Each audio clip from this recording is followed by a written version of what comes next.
So let's talk about banks because I think that raises an interesting issue. This is one of the most, powerful cartels in world history, right? So they're not going to want to get pushed out of this. They're going to find their way into it. In the documents that have come out of the FDIC due to litigation, it becomes clear that for years, banks have been begging to be able to use Bitcoin. They've even had pilot programs that got shut down by regulators.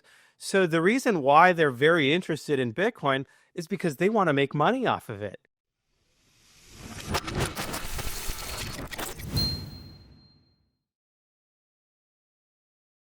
Welcome, everybody. This is Buck Joffrey with the Wealth Formula Podcast coming to you from Montecito, California. Before we begin, just a reminder, there is a website associated with this podcast called wealthformula.com. Lots of opportunities there, resources, lists to join. You can also go there if you are interested in getting off the sidelines and potentially joining our accredited investor group. Again, it's wealthformula.com. And join Investor Club. Of course, you do need to get onboarded. It is a requirement that you're an accredited investor, which basically just is your financial information. You either are one or you're not. So it's not like you have to apply for anything. Membership is free. Get free access to potential deal flow. Why not? I mean, you've earned it. You're an accredited investor. Join the club. Let's talk about our show today. And it is on a topic that whenever I do a show like this, I feel like some people don't take it very seriously. It's on Bitcoin, but I want you to take it seriously because it is serious. It is real. So let me tell you the story. It was 2016, and up to that point, I had the misfortune of hearing only one narrative about Bitcoin, and that was of Mr. Peter Schiff. Now, I don't want to dog on Peter. Peter's a smart guy, and he's quite convincing if you listen to his podcast. But at the time, I was an avid listener, and my opinion on Bitcoin, my fault, was shaped only by his view. And it wasn't until I went to an entrepreneur's meeting in the fall of 2016 that I heard the real narrative behind Bitcoin, or at least the real narrative that you hear from Bitcoiners about what Bitcoin is for the first time. And now is not necessarily the time for me to explain it to you because, well, it's not quite that simple. It's complicated. In fact, there's an entire book I would recommend on this topic from Saifedean Amos, who called the Bitcoin Standard. Now, Saifedean himself is a little kind of a controversial figure, but this is a very, very useful book for people who want to understand what the heck is the big deal about Bitcoin, and is this for real? From that experience in 2016 at that entrepreneurs conference, I was inspired, new perspective. I went home for the first time. I bought Bitcoin, and at that point, it was around $5,000. It was fluctuating, up and down, down to like 2,000, 3,000, 5,000. It was kind of going up and down. But I managed to, over the next few months, grab a decent, what we call a bag in the crypto world of Bitcoin by the time crypto winter had arrived in 2017. And for those of you who were in cryptocurrency back then, heard me talking about it, that was a period where basically the market plunged down and went sideways for a couple of years, and everybody declared it dead again. Now, again, getting back to that bag that I had acquired, fast forward today, and that Bitcoin would have been worth 8 figures if I had held it. But I did not. You see, it was 2019. I had some bills to pay, and Bitcoin price hadn't moved in a couple of years. So selling my Bitcoin seemed like the easy solution to some of my problems. After all, a reason I could always buy it back, right? Well, I never did buy it all back. Do I have Bitcoin? My family has some Bitcoin. The kids' trust have acquired some over the years, but nowhere near the amount that I initially had. And this decision of selling those Bitcoin ended up being one of the most painful financial lessons I've learned over the years. And there has been plenty of pain. I don't pretend. I mean, listen, this game of personal finance and investing, it is not for the faint-hearted. If you want to get in this game, I mean, it's never for the faint-hearted. The difference between us sort of hands-on personal finance people and the rest is the other people don't know that anything bad is happening because they don't deal with their own money. We do. When things happen, we feel it. We feel the impact of it because we manage our own money. Anyway, so I have felt pain, but not pain like this. This was pretty significant. And the lesson I learned was not just about Bitcoin. The lesson is about to follow your convictions. Follow my convictions. If you go back to my podcast on Bitcoin, and now we're talking about 7 or 8 years ago, you can hear it in my voice. Throughout that time, I made predictions over and over again, many of which have come to fruition already, and others, well, it seems like we're on the verge of it. So why, again, given my convictions, don't I own much Bitcoin? Because I didn't follow through on those convictions. I thought I could get in like right before things started taking off, as if like I knew I was going to have the right amount of money, the liquidity, just as Bitcoin was about to ramp up and I wouldn't miss it. And rather than accumulating Bitcoin along the way, I waited for just the right price. It never seemed to be low enough, certainly at a time when I had the liquidity to buy it. In hindsight, though, if I think about it, what would the difference have been if I had bought it at $3,000 or $5,000? Or even 20,000 at this point? If I believed, as I had predicted, that Bitcoin would hit $250,000 per Bitcoin within the next 3 years, why would it matter what I bought at 5,000, 3,000? Why was I waiting? It's just kind of dumb, right? And there's another reason I didn't buy Bitcoin in hindsight. It provided no tax benefit. I've said this before. I put most everything into real estate and other, tax efficient investments. And listen, that's not a bad strategy in general. And, it works. It really does work over the long haul. But not carving out something as an allocation for something that you believe in so much, it's just kind of dumb. And so, again, the key lesson here is about being somewhat rational and following your convictions. Don't get greedy and don't always let the tax wag the dog. Okay, so now you might be wondering what I think about Bitcoin today. Well, nearly $100,000. Well, first of all, very acutely here, as I speak, Bitcoin's down to about, 93,000. So if you want to make a quick 10% within the next few weeks, I think that's probably a pretty good hit right there. I could be wrong, not financial advice. Anyway, but my stance has not changed. I still believe Bitcoin is going to hit at least $250,000 within the next 3 years. So in that regard, it's still something I would buy if I had the liquidity. Unfortunately, as real estate investors often do not, I don't have much liquidity going on right now. Now, the story for Bitcoin, though, is getting better and better every day. And I think it's very important for you to take it seriously if you're not, because after all, Wall Street, governments across the world, they've adopted it. It's as truly legitimate asset as gold at this point. There really is no difference in the eyes of these funds and the ETFs and all that. The governments are adopting it. It may very well, in short order, end up as an asset stockpiled by the U.S. Treasury. So you may or may not decide to invest in it, but not knowing about it and not recognizing it as not just a tulip or some other fad that's just going to go away, it's ill-advised. So you got to understand it. When you see the word Bitcoin on a show, don't think it's some joke. Don't think it's, some fly-by-night thing. It is here to stay. And, if you've ignored it, when it was at 6,000, 20,000, and 50,000, and now it's 100, you're going to ignore it. Next thing you know, it's going to be at $1 million. Anyway, this particular podcast is a really interesting listen. I would say miss it at your own peril, but obviously you're here already to listen. And so we're going to have that interview for you after these messages. Wealth Formula Banking is an ingenious concept powered by whole life insurance. But instead of acting just as a safety net, the strategy supercharges your investments.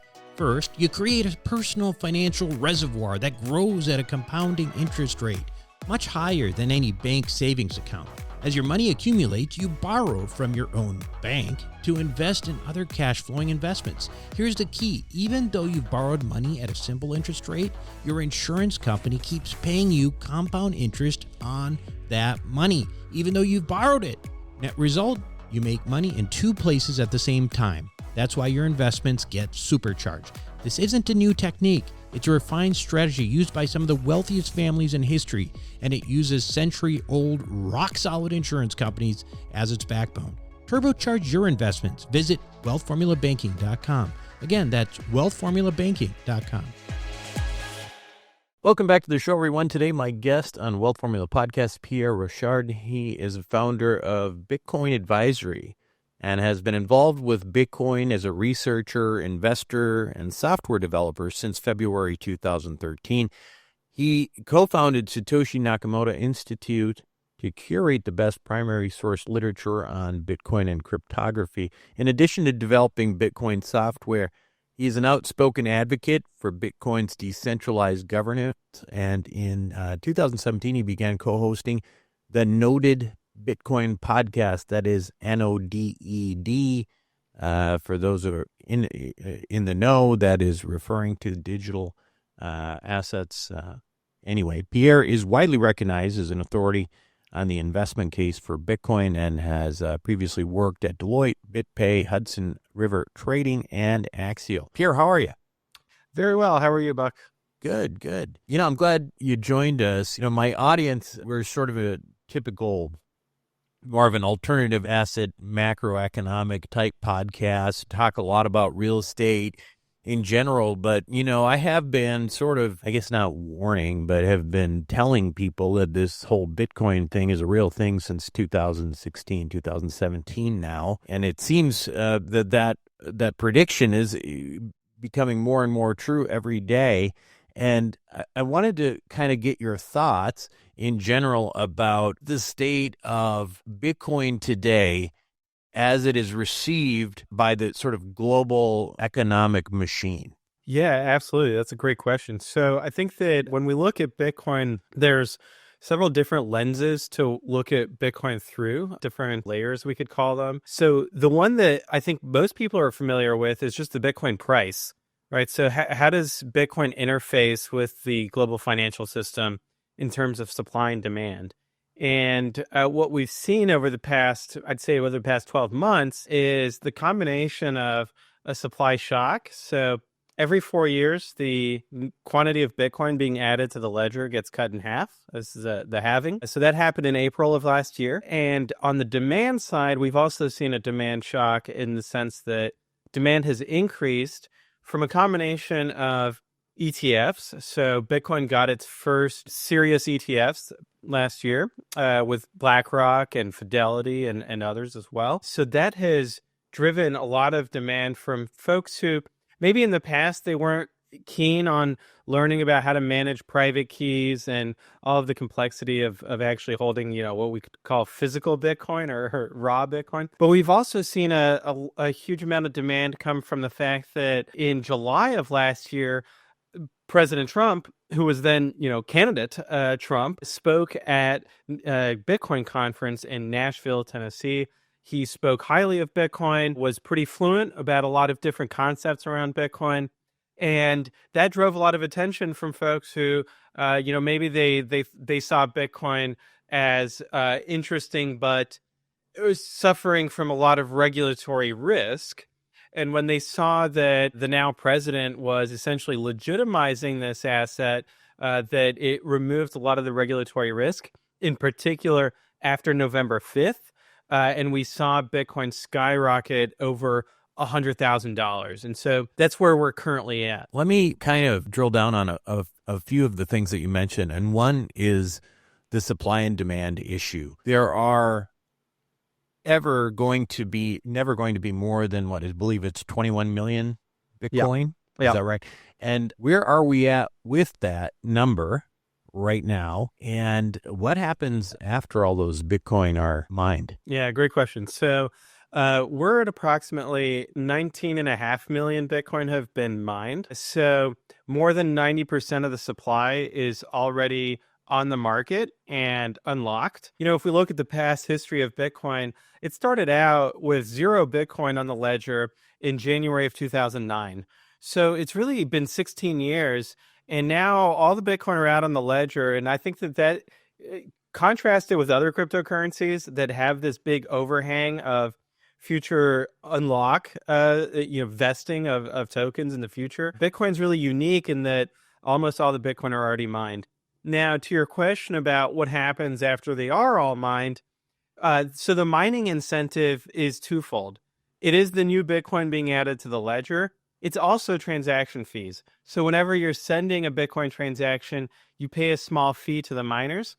Usually it's small. If there's network congestion, then it can quickly ramp up and become expensive. And, maybe you wait before sending a transaction. But generally speaking, it's under $1 to send a Bitcoin transaction. It's very unique as an asset because if you look at other assets, when the price goes up, the amount of mining increases. So for example, with gold, if with the current high gold price, it's incentivizing gold miners to go out and dig deeper and find deposits. Maybe in the past, those deposits were uneconomical, but at a higher price, they're economical. That doesn't exist with Bitcoin. With Bitcoin, we have the opposite, where programmatically every 4 years, it just gets harder, and you got half as much Bitcoin getting mined. The next thing I want to talk about a little bit is sort of the demand side of that. I think anyone who thinks that Bitcoin is just not real or is going to go to zero at this point is kind of, I think, missed the boat. But can you talk about like when institutions or Wall Street, they're looking at Bitcoin, what do they see it as? Are they seeing it as a commodity? Are they seeing it as digital gold? What is it? What is its, what does it look like to them? Yeah, I think that the primary example of Wall Street adopting Bitcoin, aside from the ETFs, is MicroStrategy, although they've recently rebranded to just Strategy, led by Michael Saylor. And the way he describes it is as digital capital. And it's akin to treasuries, right? Some kind of asset that from a digital perspective is low risk, although obviously from a price perspective, it is very volatile. And that's actually something that is very interesting to Wall Street. A lot of people complain that Bitcoin is too volatile for them, right? And so the price just moves around too quickly. And so that's not interesting to them. It is very interesting to Wall Street traders to see that volatility. And that's actually what they've honed in on, is how to carve up the risk return profile and the volatility of Bitcoin to meet different investor appetites. And that's really what MicroStrategy has built their business around. So, for example, they've issued convertible bonds, which are interesting to a particular set of investors. And then their stock price has actually been more volatile and had higher returns than Bitcoin itself. So I think that's the way Wall Street's looking at is it's high growth, but it comes with a lot of opportunity to be able to carve up the returns for different kinds of investors. Can we actually talk a little bit more about the MicroStrategy thing here, or I guess the strategy in Michael Saylor's company? I think this is an interesting thing. For people who are not familiar, maybe you can tell that, sort of summarize that story in general. Yeah, absolutely. So Mr. Saylor got really interested in Bitcoin during COVID. He was looking for a treasury reserve asset for his company, MicroStrategy, which was not a melting ice cube, right? If you're sitting on $500 million, you have to put that money to work. If you just leave it in cash, you're going to lose your purchasing power, especially if the Federal Reserve is printing trillions of dollars. So he looked and evaluated all the different kinds of assets out there, right? Gold, real estate, stocks, bonds, and Bitcoin. And when he compared all their properties, he came to the conclusion that the one that had the most interesting properties from his perspective as a treasury reserve asset was Bitcoin. So he went out and bought $500 million worth of Bitcoin. And he continued to raise more equity capital to buy more Bitcoin. And he also started issuing debt to buy Bitcoin and essentially leverage up to be able to capture more upside for the equity. And something that he discovered along the way was that when you issue a convertible bond, something that it has is what's called an embedded call option. And so this is like an options contract, like you would trade normally, that gave the bondholder the option to convert into the equity at a particular strike price. And that allowed him to issue these bonds at a 0% interest rate because the bondholders were getting paid with the embedded call option instead of getting paid with cash interest. And so that means that he doesn't even have to sell the underlying Bitcoin to be able to pay interest. And that because Bitcoin is so volatile, and thus MicroStrategy shares are so volatile, that those call options are worth a lot of money, because ultimately, when we look at derivatives, the more volatile the underlying is, the more value the derivative has.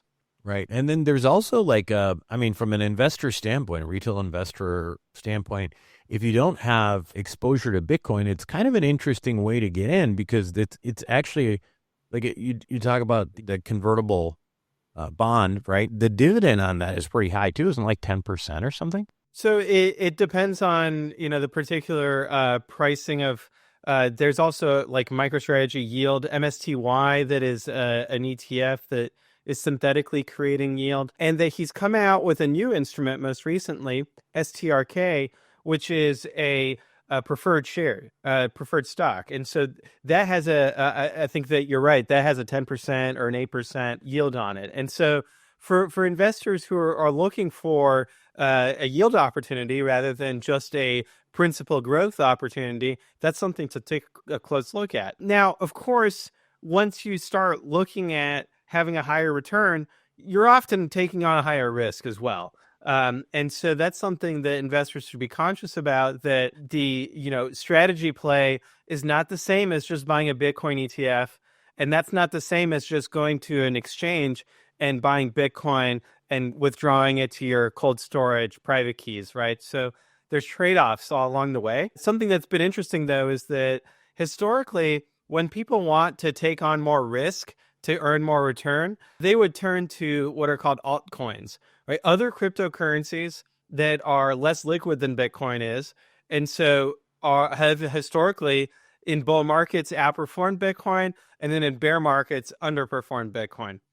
So it seems like the presence of Wall Street instruments has taken the wind out of the sails of these other cryptocurrencies, because now people who want to outperform Bitcoin, they just go find MicroStrategy, or even long dated options on MicroStrategy leaps that are high risk, high return, and far more interesting than other cryptocurrencies, because they don't have all the risks that come with the software that's often experimental on these other cryptocurrencies. Yeah. Let's talk a little bit about, you were talking about the new administration, the perspective on that. It's not just Trump, but I think there was, Robert Kennedy was talking very favorably about adding Bitcoin to a national reserve, all these kinds of things. Is there a sense of how realistic that is, and what would the implications of that be? Yeah, I think it's very realistic. Obviously, it depends on us, the voters, the constituents, calling your senator, calling your representative, saying this is an issue that you care about, that you want to see a national strategic reserve of Bitcoin.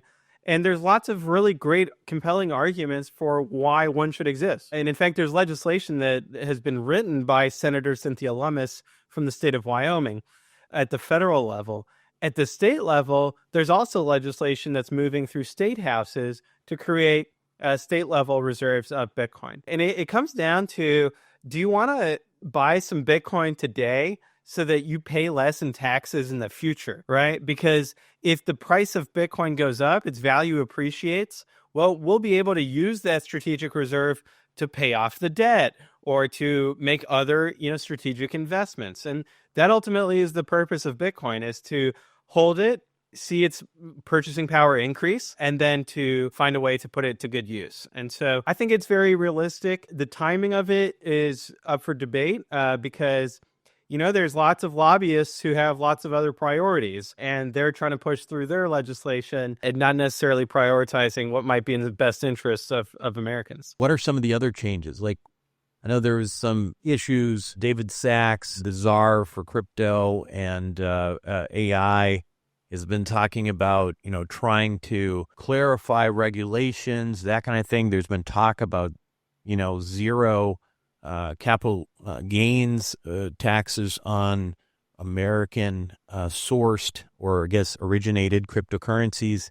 Can you touch on a few of those and how realistic you think those ideas are? Yeah, I think that on the tax question, it's really part of a broader conversation about, can we replace the income tax with tariffs? And if we cut enough waste, fraud, and abuse from the spending, can we get the budget under control and move away from having this income tax system that really punishes people who are doing the right thing, right?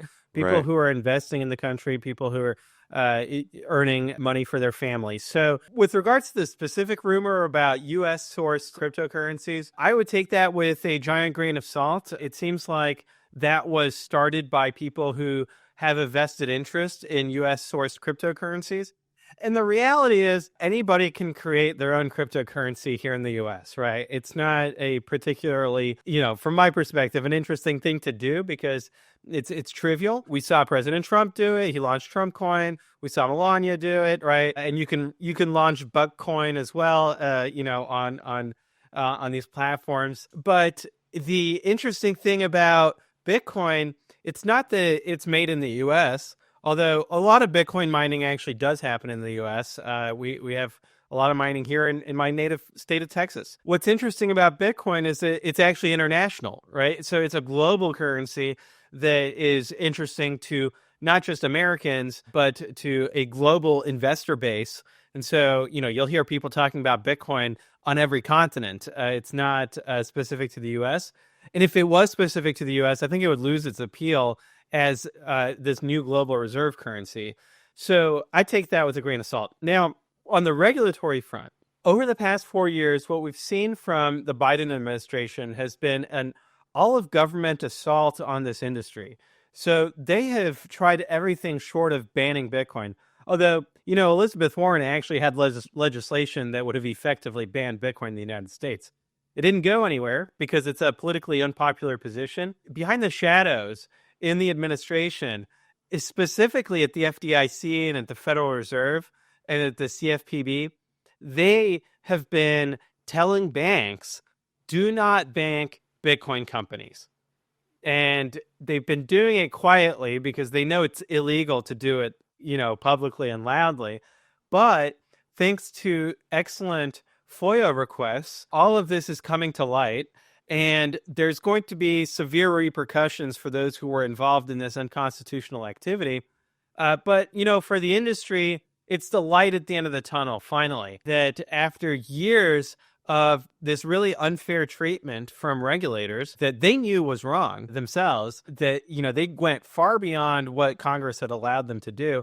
Now the industry can breathe a sigh of relief and know that we're going to be able to grow at our maximum potential and not be restrained by bureaucrats.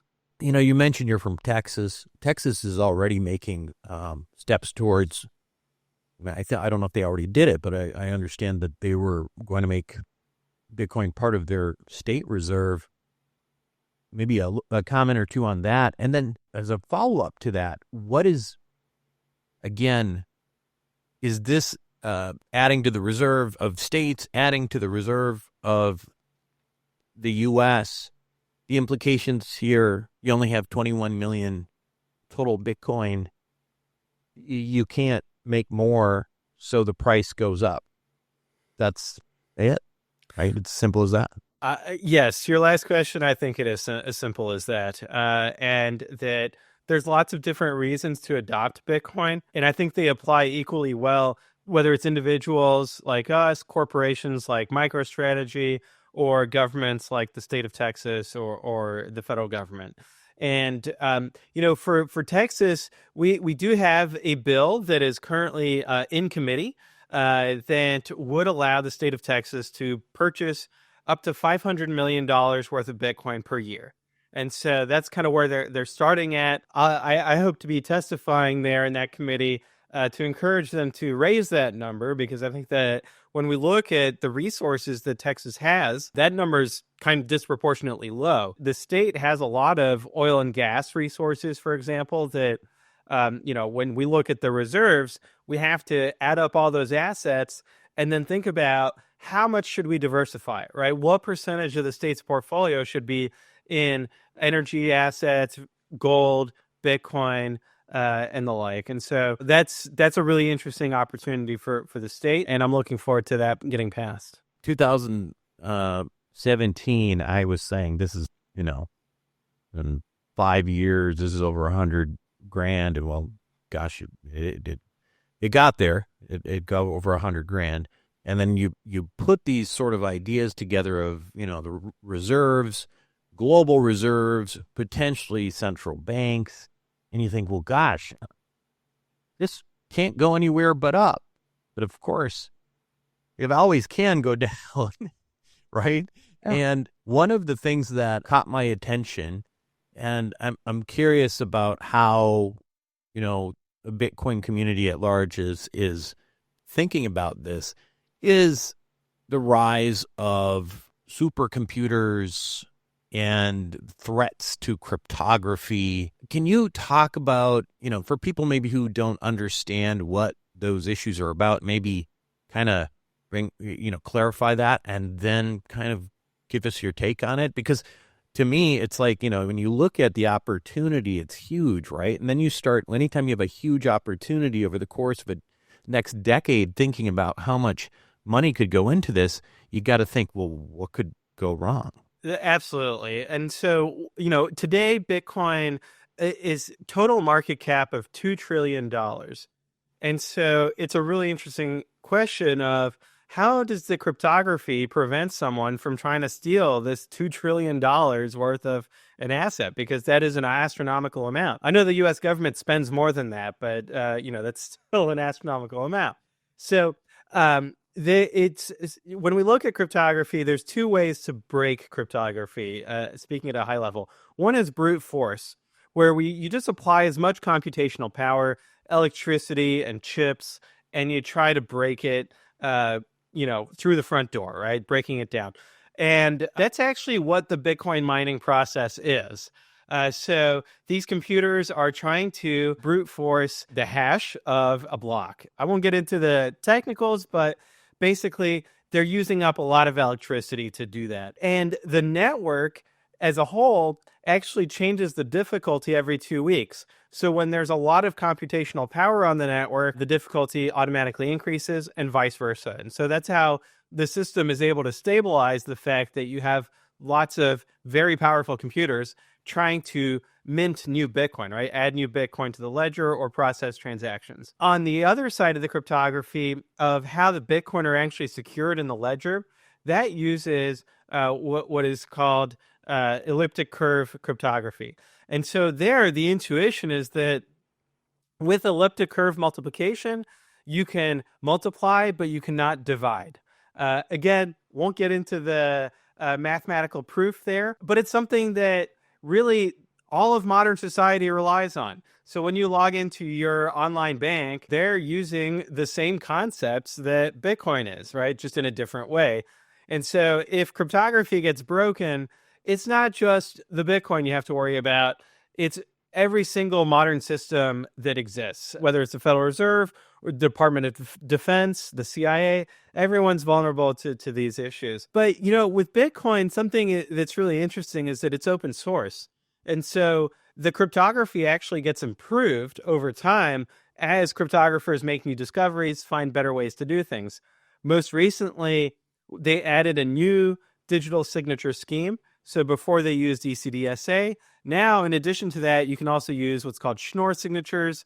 So it just proves that you can upgrade the system, right? We're not just stuck with what was invented by Satoshi Nakamoto 16 years ago. I guess one of the counters to the fear might be, well, if you can use these more powerful computers like quantum computers to break the cryptography, you could probably also use them to defend the cryptography as well, right? That's correct. And in fact, in the academic literature, more work has been done on post-quantum cryptography that is hardened than success has been found in breaking existing cryptography. And so in a way, we already have a better defense than a hypothetical attack. Yeah. But the hypothetical attack, depending on who I talk to, brilliant people, they see it either as science fiction or as very far off. And so I don't think it's an imminent threat. I've heard some different stories on that, but yeah, I mean, it's something to, I guess the open source part of this, the people who work on Bitcoin and change the code and all that are thinking about this way ahead. So presumably, you're protected that way a little bit, right? So. That's right. Yeah. There's been bugs in the Bitcoin software in the past.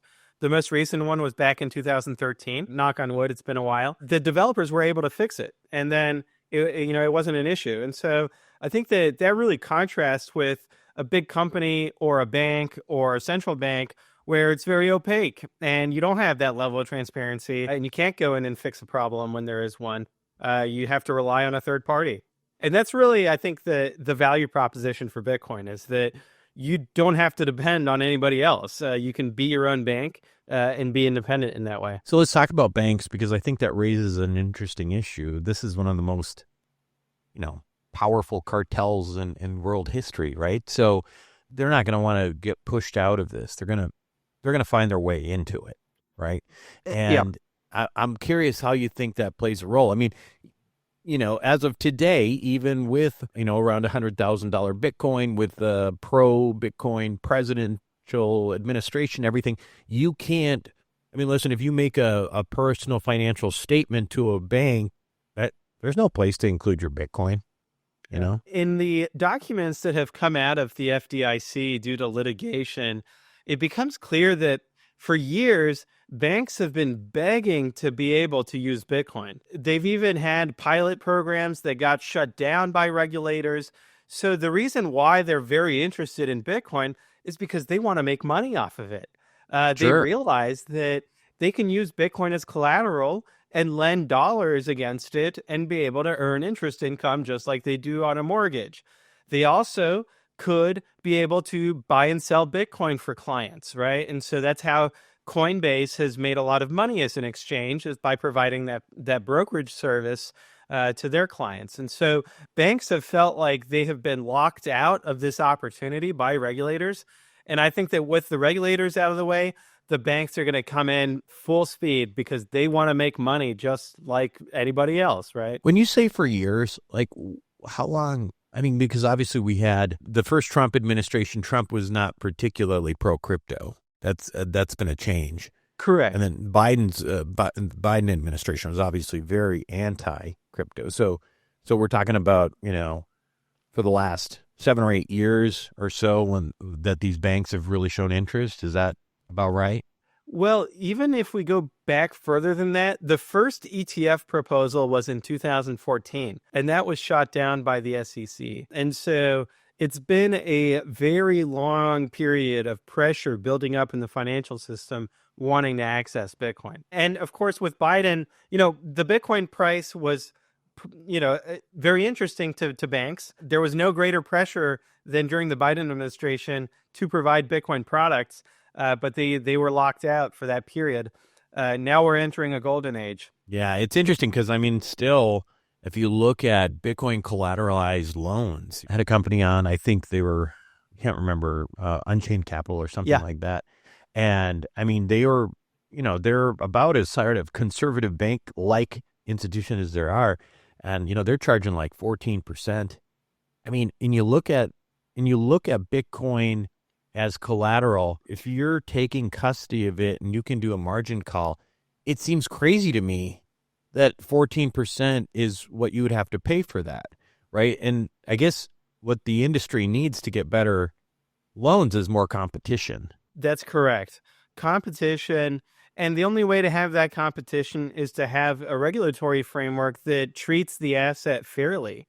So, if it comes down to what they call the risk weighting in banking, when they look at how much capital do we need to hold from a regulatory perspective, it's a different number for different kinds of assets. And I think, Bitcoin has been unfairly penalized, but that's going to completely change over the coming years. It's not going to happen overnight. I wish it would. But with that competition over the coming years, those interest rates and the terms in general, right? Because Unchained, to my knowledge, it's a 1-year loan. What we'll start seeing is a 3-year loan, a 5-year, a 10-year, and much more competitive interest rates to be able to service clients who want to use that Bitcoin as collateral. Let me ask you this. If some of these things happen that we're talking about, U.S. reserve of Bitcoin, I think they put some numbers on what they would like to do there. You've got, some of the states doing the same thing. You've got other countries are sure to follow if the U.S. doesn't. Do you have a projection, or are people talking about what the value of Bitcoin could be at the end of the Trump administration? That's a great question. So Bitcoin's very volatile. So usually for price projections, I try to give a range. So if I look out 4 years in the future, I would say between $1 and $5 million would be my price projection, with lots of volatility in between. I think a conservative projection, but one that nevertheless is pretty bullish. Yeah, we are 1 to 5 million, huh? And when you get to that, what would the market cap need to be to get to those numbers, or is that not necessarily correlated? Well, so today the market cap's 2 trillion. So to 10x from here, we'd be at a 20 trillion market cap up to 100 trillion market cap. Which would make it maybe a little bit around more than gold, a little bit. Yeah, that's over gold. I think gold, you get over gold, I think around $600,000 Bitcoin. And I think that, that's a risk for gold investors, that this new generation is just sees the world differently than they did. And I come from a silver background. I was a silver bug before getting into Bitcoin. And the reality is that, if you want to send Bitcoin to the other side of the world, you can do that almost instantly. And you can't do that with gold. On top of the fact that it's just scarcer than gold is. And a lot of the gold is held by central banks. And so you're kind of beholden to their decision-making process. It's not as decentralized as Bitcoin is. So when I think a $20 trillion market cap, to me, and maybe there's more to it, but one of the reasons we have so much volatility is because we're only at a 2 trillion market cap right now. So would you anticipate, when you get numbers of 20 trillion, that you would have a lot less volatility? Potentially. So if we look at Bitcoin's volatility over its lifespan of 16 years, it has been steadily trending downwards as the market cap increases. So I think your intuition there is correct, but it's still much higher than any other asset. And so I think it will continue to trend down, but still be greater than a lot of other assets. And that's really due to the fact that you have the fixed supply, right? So there's no way for the supply to adjust to demand shocks as they happen, and that drives a lot of volatility. What's your thought? I mean, I know I'm sure you're a Bitcoin purist, but the role of some of these more high-profile alts, like Ripple, Solana, what's their role? I mean, to me, I've always said to my audience, they're a completely different animal. There's Bitcoin, then there's everything else. Bitcoin is really a storage of value. Everything else is kind of a tech company play. What's your take on it? I think that's broadly correct. Just to put a finer point on it, I would say that it's not a traditional tech play where you own equity in the company. And this is what all the SEC litigation was with Ripple and XRP, where Ripple got the upper hand and they won, or have almost won as far as I can tell, by making the argument that they don't owe XRP holders anything. Right. So the XRP holders, they don't have a residual claim on Ripple in any way like you would with a traditional equity stock. And that's a double-edged sword. On one hand, there's less regulation, right? And so maybe Ripple can do more things with XRP than they could with their stock. On the other hand, that means that as an investor, you have less protection, right? And you have fewer rights and less disclosure. So I think that when we look at these other cryptocurrencies, ultimately, everything's a currency, right? And the way I define a currency is just that it doesn't give you a claim on anything, right? And so on the issuer, it's just a token that they have created, for better or for worse. Now, when I look at Bitcoin, it's very decentralized. The issuance happened through the mining process. You don't have to worry about future unlocks. When you look at XRP and the escrows from Ripple, they have a lot of XRP that they can dump on the market in the future. So you've got to be thinking about the supply and demand in a very careful way there. The one thing that, and I agree, it's a completely, it's a very different alt season than I've seen. And again, I haven't been in it as long as you have, since 2016. We've had a few these ups and downs since then. But one of the wild cards here, I'm just curious your thoughts, is obviously you know, Donald Trump himself and his children. They have the World Financial, something like that. It's buying a bunch of these different.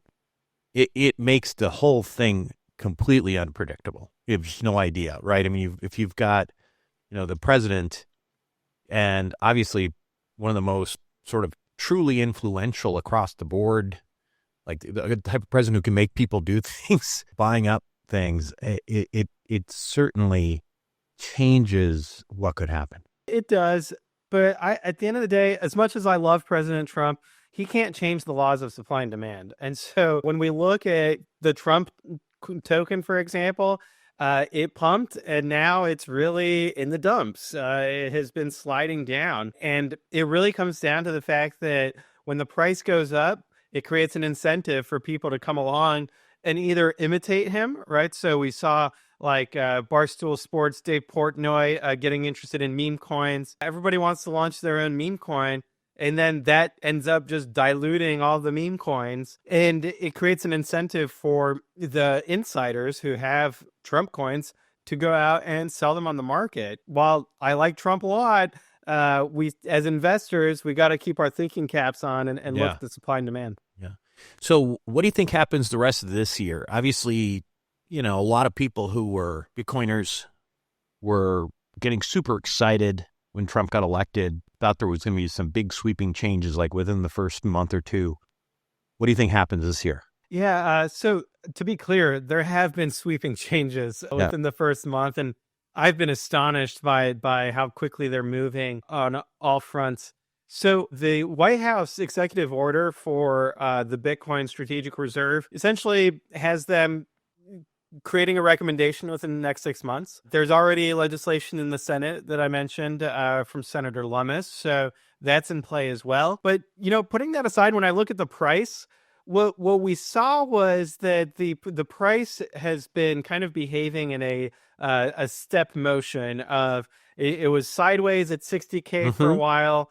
And then it stepped up to 100K, and it's been sideways around 100K for a while now. I think it'll continue to be sideways around 100K for a little bit, and then we'll have another step up.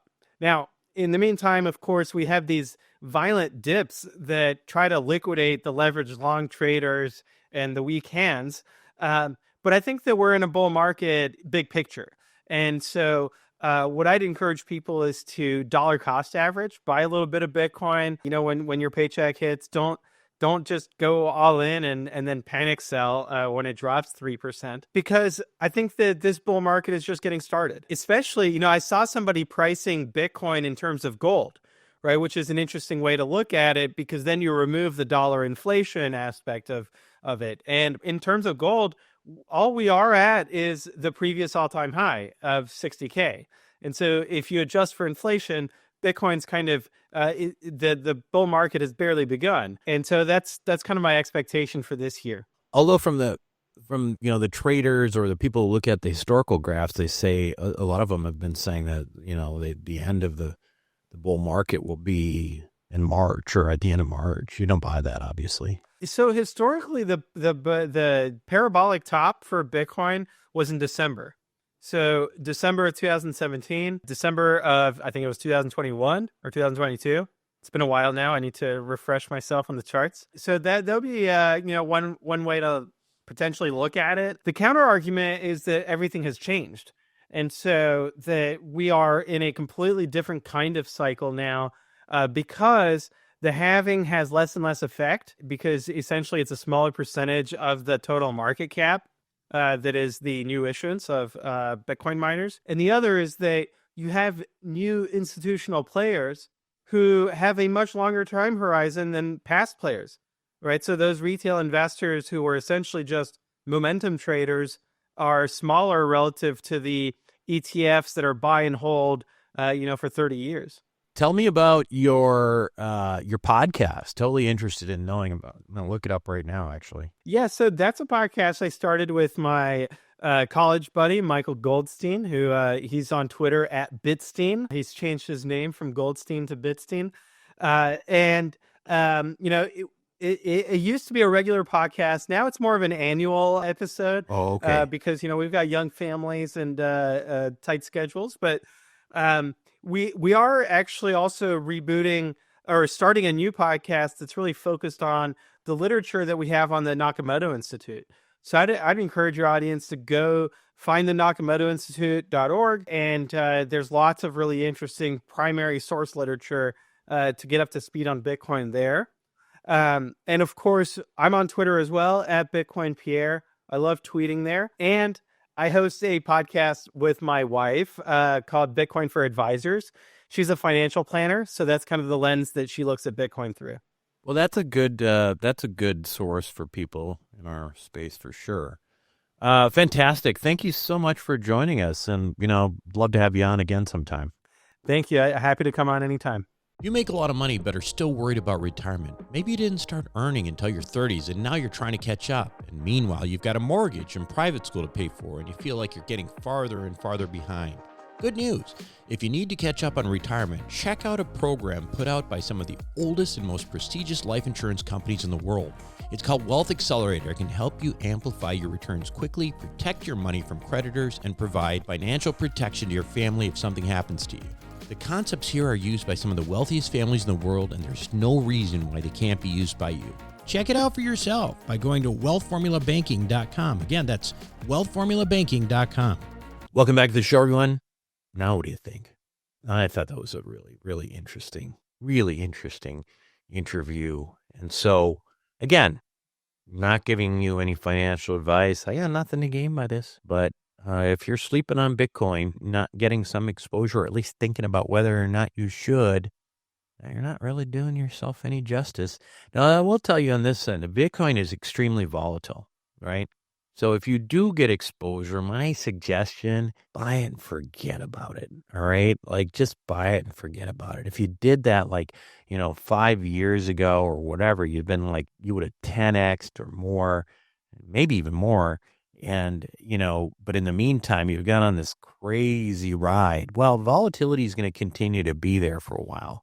I still think the volatility will settle down quite a bit when you have more and more institutional money in there. It'll also settle down when there is a significantly larger market capitalization, as I said. But in the meantime, think about it. Don't sleep on it. And that's it for me this week on Wealth Formula Podcast. This is Buck Joffrey signing off.